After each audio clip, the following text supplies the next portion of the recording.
we saw that moment of inertia is what? I is equal to sigma mr square, right?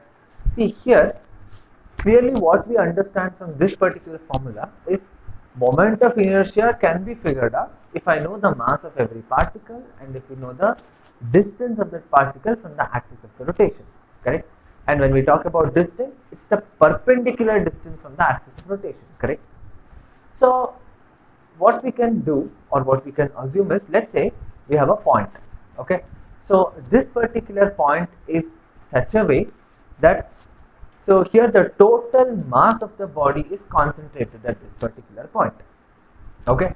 And let's say the distance of that point is k from the axis of rotation, alright?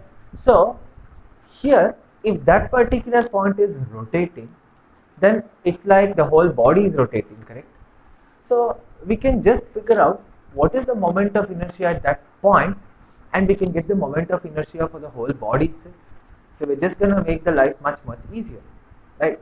So this distance of the point where you know that the whole mass of the body is concentrated, right?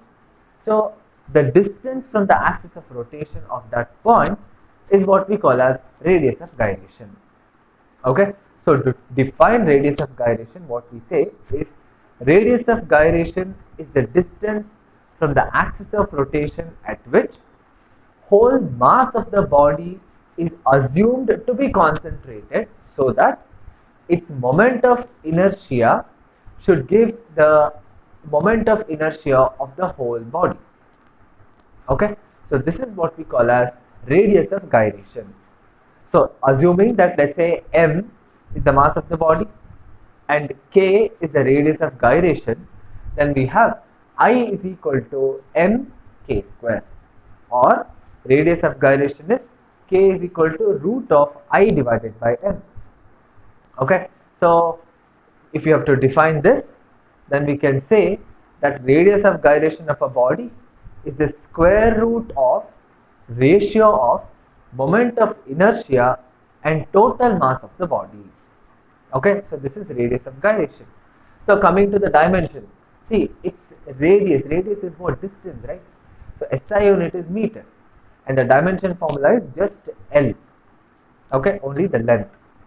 Alright, so we saw about moment of inertia, we saw about radius of gyration. See, a lot of concepts are coming here, right? So you learnt about angular momentum, torque, angular acceleration, and then moment of inertia, all these things. So next video, what you'll be learning is more of relation between these concepts, because a lot of things are there. How are these things related to each other? Okay,